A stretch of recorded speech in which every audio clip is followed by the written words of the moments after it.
Bismillahirrahmanirrahim. Assalamualaikum warahmatullahi wabarakatuh. Alhamdulillah, pada kesempatan kali ini kita lanjutkan kembali pembahasan bab statistika dalam penyajian data. Di part yang pertama ini kita akan membahas bagaimana membuat tabel, diagram batang, dan diagram garis. Oke, yuk kita ikuti pembahasannya. Nah, pada pembahasan sebelumnya kita sudah belajar, sudah menyinggung sedikit dalam penyajian data itu disajikan dalam dua bentuk, bisa dalam bentuk tabel dan bentuk diagram, ya. Dan di sini kita akan membahas diagram batang dan diagram garis saja, ya. Untuk lingkaran itu nanti kita akan bahas pada video berikutnya, ya. Oke, sekarang kita lihat bagaimana menyajikan data dalam bentuk tabel. Contohnya seperti ini, hasil sensus penduduk suatu desa. Didapatkan data jumlah anak yang dimiliki oleh tiap keluarga sebagai berikut. Nah, ini data-datanya, ya. Buatlah tabel distribusi data tunggal dari data-data tersebut. Oke, kita akan buat di buku tulis kita, ya. Pertama kita tulis dulu judulnya di sini, jumlah anak yang dimiliki tiap keluarga. Nah, di sini kita perhatikan datanya dari angka 1, 2, 3, 4, 5, 6 sampai angka 6, ya. Nah, kita di sini siapkan 8 baris, ya. Kita buat garis di sini menjadi 1, 2, 3, ada 3 kolom, ya. Kemudian setiap garisnya ini kita mengikuti garis buku saja supaya lurus dan rapi. Nah, untuk kolom yang pertama kita isi untuk jumlah anak, kemudian yang kedua turus, dan yang ketiga, kolom ketiga itu frekuensi. Jumlah anak kita urutkan dari yang terkecil, ya, 1, 2, 3, 4, 5, 6. Kemudian di bawah sini kita tulis jumlah, ya. Nah, turus ini berfungsi untuk menandai, ya, menandai setiap angka yang telah kita hitung, yang kita tandai dengan garis, ya. Seperti ini, jumlah anak 1, nah ini angka 1 kita coret seperti ini dan kita tandai dengan turus 1. Kemudian angka 1 yang kedua ini kita coret dan ini kita tandai turus yang kedua. Seperti itu seterusnya, ya. Nah, satunya ini lagi. Nah, jadi ada 4.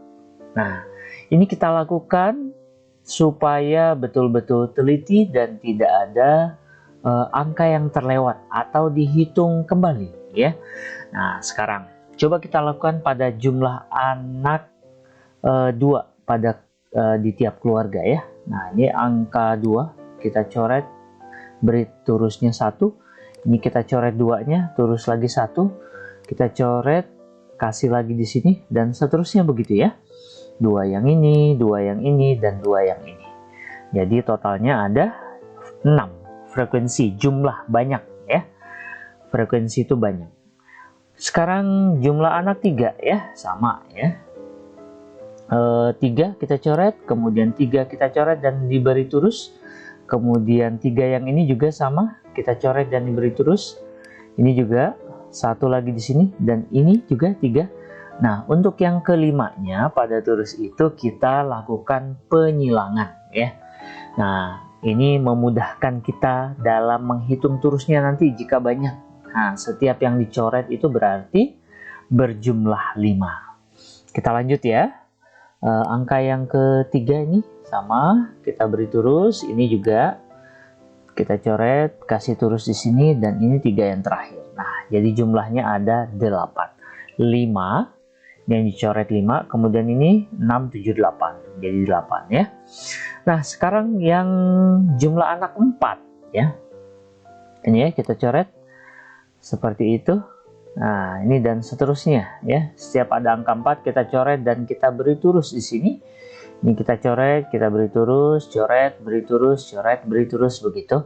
Nah, kemudian ketika angka 5 kita coret, kita kumpulkan, ini berarti 5. Kita coret lagi 5. Nah, ini ada 5, 5, 5. Berarti 15. Gitu, ya. Oke, mudah insya Allah. 5, terus ini juga 5 dan seterusnya. 4. Kemudian sekarang 6 sudah kita coret di sini 6-nya. Kemudian ini juga 6 kita beri terus. Masih adakah? Oh, ini ada. Ternyata terlewat nih ya, 6 yang ini. Oke. Nah, 3. Kita periksa lagi. Ternyata semuanya sudah kita tandai ya. Nah, selanjutnya kita tinggal jumlahkan frekuensinya ya. Nah, ini berarti apa nih? Jumlah anak yang jumlah anaknya 1 itu ada 4 keluarga. Cara membacanya seperti itu ya. Kemudian yang jumlah anaknya ada 2 itu ada 6 keluarga. Kemudian yang jumlah anaknya 3 itu ada 8 keluarga. 4 ada 15 keluarga. 5 anak itu ada 4 keluarga. Dan 6 anak itu ada 3 keluarga. Begitu ya. Nah, sekarang kita jumlahkan 40. Nah, jadi ini seluruh keluarga yang disensus itu ada 40. Nah, beginilah cara membuat tabel menggunakan rumus untuk menghilangkan kekeliruan ya. Dan biasanya ketika kita sajikan terusnya biasanya kita hilangkan cukup dengan datanya di sini. Untuk contoh ini jumlah anak ya, kemudian frekuensinya seperti ini. Atau bisa juga tabelnya ke samping seperti ini ya. Jumlah anak 1, 2, 3 sampai 6, kemudian frekuensinya 4, 6, 8, 15, 43. Sama saja. Oke, bisa ya untuk tabel. Nah, sekarang kita lihat contoh berikutnya. Misalkan ada contoh seperti ini. Tabel berikut adalah hasil ulangan matematika kelas 7 MTS Mawar ya. Nilai, nah di sini ada nilai ya 50, 60 sampai 100. Frekuensi 3, 4, 8, 7, 5, 2. Nah, ini berarti bagaimana? Yang nilainya 50 itu ada 3 siswa, yang nilainya 60 ada 4 siswa, yang nilainya 70 ada 8 siswa dan seterusnya ya. Sampai ke yang nilainya 100 itu ada 2 siswa. Begitu ya memahaminya. Nah, sekarang pertanyaannya, jika KKM dari mata pelajaran tersebut adalah 70, nah ini 70 ya, KKM-nya 70, berapakah banyak siswa yang mendapat nilai di bawah KKM? Nah, di sini yang di bawah KKM yang mana? Ya, 60 dan 50 ini yang di bawah KKM, ya kan? Nah, berapa banyak siswanya yang mendapat nilai di bawah KKM? Nah, sekarang kita tulis nih ya. Yang di bawah KKM itu 60, nilai 60 dan 50. 60 ada 4 siswa, kemudian 50 itu ada 3 siswa. Nah, kalau berapa banyak? Nah, berarti tinggal kita jumlahkan ya. 4 ditambah 3, 7. Nah, jadi banyak siswa yang mendapat nilai di bawah KKM adalah 7 orang atau 7 siswa. Bisa ya? Nah, untuk tabel ini sudah kita bahas. Kita lanjut ke penyajian data dalam bentuk diagram. Nah, sekarang kita mulai dari diagram batang. Contohnya, tabel berikut menunjukkan profesi penduduk sebuah kampung. Ini ada profesi ya, petani, pedagang, nelayan, PNS, dan lainnya. Frekuensi juga petani ada 72 orang, pedagang 26, dan seterusnya. Yang diminta, buatlah diagram batang dari tabel di atas. Nah, kita siapkan buku tulis kita, kemudian kita tulis dulu ya. Judul dari diagram yang akan kita buat, profesi penduduk sebuah kampung. Nah, di sini kita lihat datanya ada 1, 2, 3, 4, 5. Nah, jadi paling tidak di sini ada 5 atau, nah, untuk menentukan berapa banyak barisnya kita lihat di sini ya.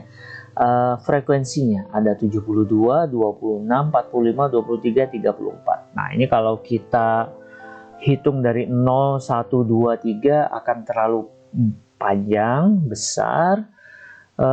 Sekarang kita buat kelipatan 5 saja ya. Nah, kita buat garis sumbu ya. Sumbu tegak seperti ini.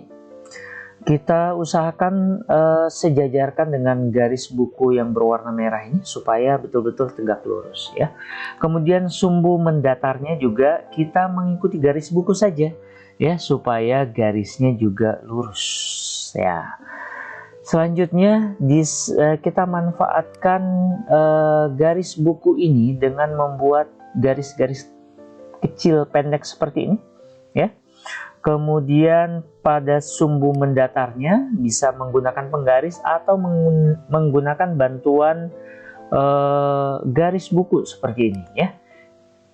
Dengan kita luruskan dulu nih ya sumbu tegaknya dengan salah satu garis buku yang ingin kita gunakan sebagai penanda ya, karena di sini jaraknya harus sama ya.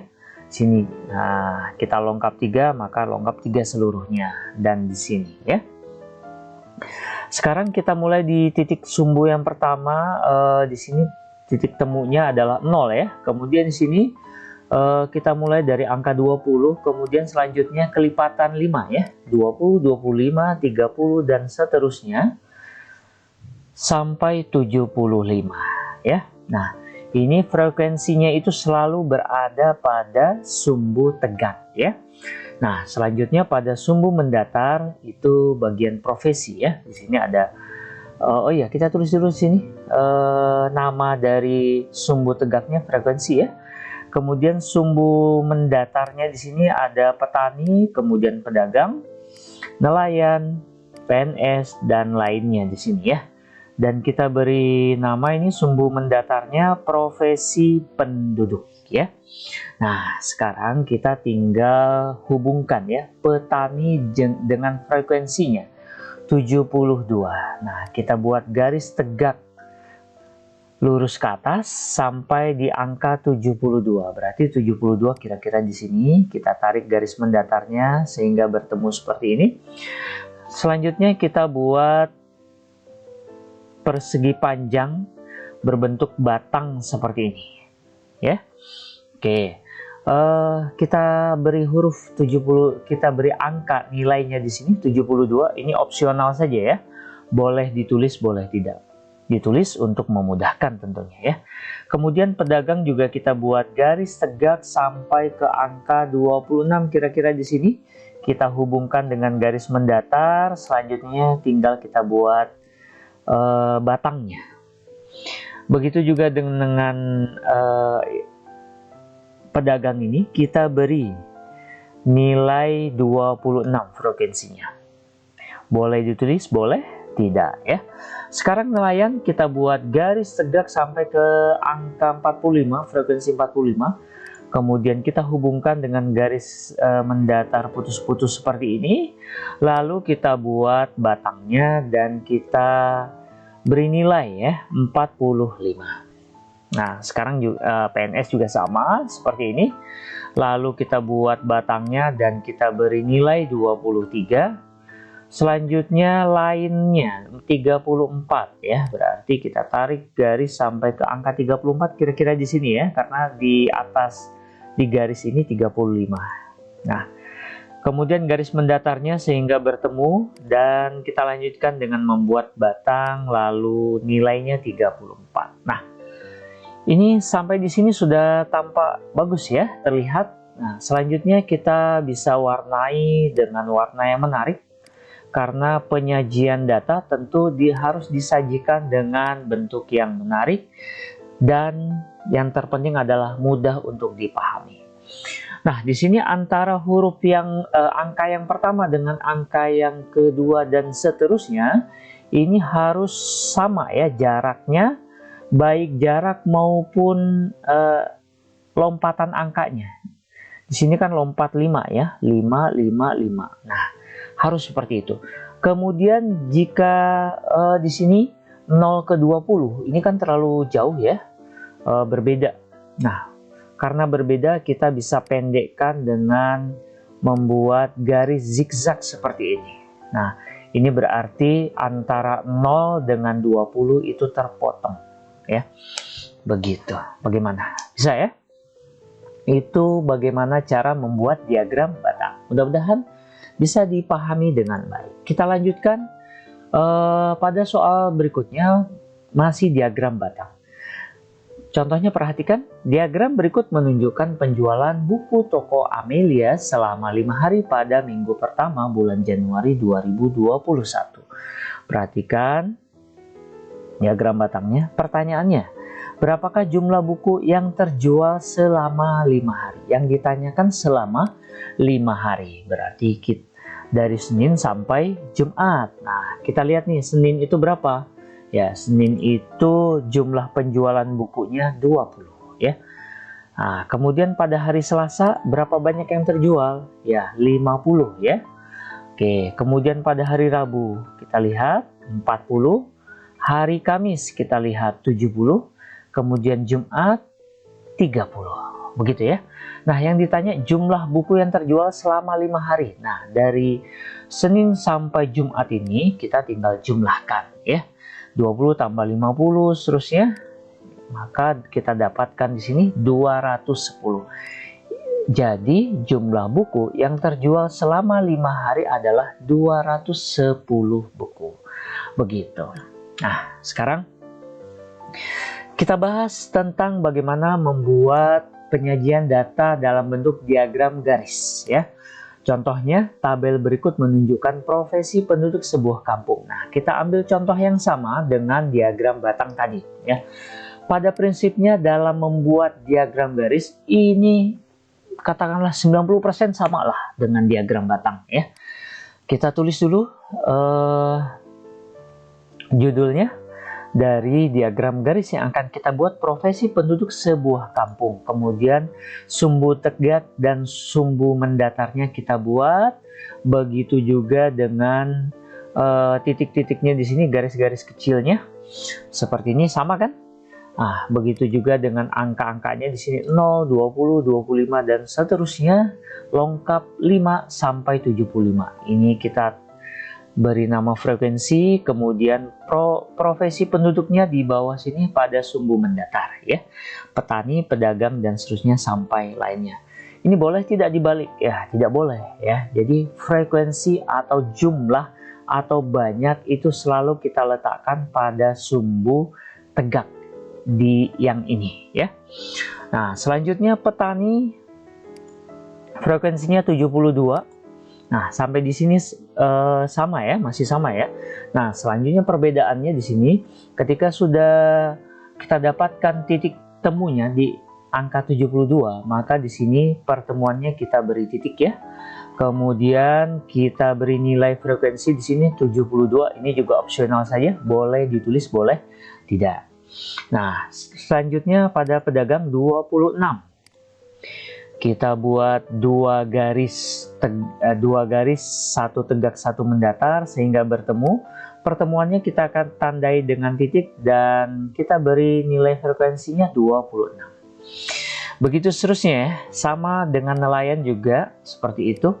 Pertemuannya kita beri titik dan kita beri atau tulis nilai frekuensinya 45. PNS juga sama, 23 di sini titik temunya 23 dan lainnya 34 titik temunya di sini 34. Nah, kemudian karena ini adalah diagram garis, maka ini dari setiap titik ini secara berurutan kita hubungkan dengan garis lurus ya. Nah, di sini oh iya, di sini ada yang terlupa nih, maaf ya. Nah, di sini seperti pada diagram batang tadi, antara 0 dengan 20 itu jaraknya berbeda dengan yang lainnya, 20 ke 25, 25 ke 30. Maka kita buat garis zigzag seperti ini yang berarti antara 0 dan 20 ini terputus ya. Atau kita ini berfungsi untuk memendekkan garis saja ya. Nah, selanjutnya kita buat garis ya dari 72 ke titik nelayan ke pedagang dengan garis lurus ya. Gunakan penggaris supaya lurus. Kemudian pedagang ke nelayan seperti itu. Kemudian nelayan ke PNS, PNS ke lainnya. Nah, selesai. Inilah diagram garis yang sudah kita selesaikan. Mudah bukan? Oke, mudah-mudahan bisa dibuat dengan tentunya harus diperhatikan kerapihan, kemudian skalanya ini, jaraknya ini harus sama ya. Baik pada sumbu tegak maupun pada sumbu mendatar. Oke, kita lanjut. Contoh yang lain pada diagram garis nih. Diagram berikut menunjukkan produksi bus dalam negeri tahun 2007 sampai 2012. Nah, ini diagram garis ya. Nah, perhatikan di sini ada tahun dari 2007 sampai 2012, kemudian produksi bus dalam unit ya, berarti 1000 unit, 2000 unit, seterusnya sampai 4000. Berdasarkan diagram di atas, berapakah penurunan produksi bus terbesar? Nah, penurunan. Tahu penurunan? Nah, coba kita lihat nih ya, dari 2007 ke 2008. Terlihat? Kita lihat kembali, dari 2007 ke 2008. Ini terjadi penurunan atau peningkatan. Nah, ini peningkatan ya. Nah, karena peningkatan kita tidak perlu hitung ya. Selanjutnya, dari 2008 ke 2009. Kita ulang, dari 2008 ke 2009. Nah, inilah yang dimaksud terjadi penurunan ya. Nah, karena penurunan kita tulis ya, 2008, 2009, 2008 itu sejumlah 3000 unit ya. Nah, ini perhatikan ini 2000 ke 3000. Di sini ada garis 1, 2, 3, 4, 5. Nah, jadi setiap garisnya ini bernilai 200 ya. Nah, ini berada satu garis di atas 2000. Berarti ini 2009 ini bernilai ya 2200. Berapa penurunan produksi bus terbesar? Nah, ini berarti mencari selisih ya. Kita tinggal kurangkan saja. 3000 dikurang 2200, kita dapatkan 800. Oke, kita cek diagram lainnya ya, dari 2009 ke 2010. Nah, ini peningkatan ya, lewatin saja. Sekarang 2010 ke 2011. Nah, inilah penurunan ya, dia turun tuh. Nah, sekarang coba kita lihat 2010 ini satu garis di bawah 4000, berarti ini 3800 ya kan. Kemudian 2011 ini satu garis di atas 3000, berarti 3200. Kita cari selisihnya berapa ya, 600. Nah, sekarang kita lanjutkan ya, 2011 ke 2012. Nah, ternyata peningkatan. Dua ini saja penurunan yang terjadi dari 2007 ke 2012. Nah, di sini manakah yang paling besar? Ya, 800. Kita simpulkan ya. Jadi, penurunan produksi bus terbesar adalah 800 unit. Oke, sampai sini bagaimana? Bisa dipahami? Oke, jika mungkin ada yang kurang jelas atau mungkin ada yang mau ditanyakan, silahkan komentar pada kolom di bawah ya. Sampai di sini dulu, nantikan pembahasan penyajian data pada video berikutnya ya. Terima kasih, semoga bermanfaat. Wabillahi taufiq wal hidayah. Wassalamualaikum warahmatullahi wabarakatuh.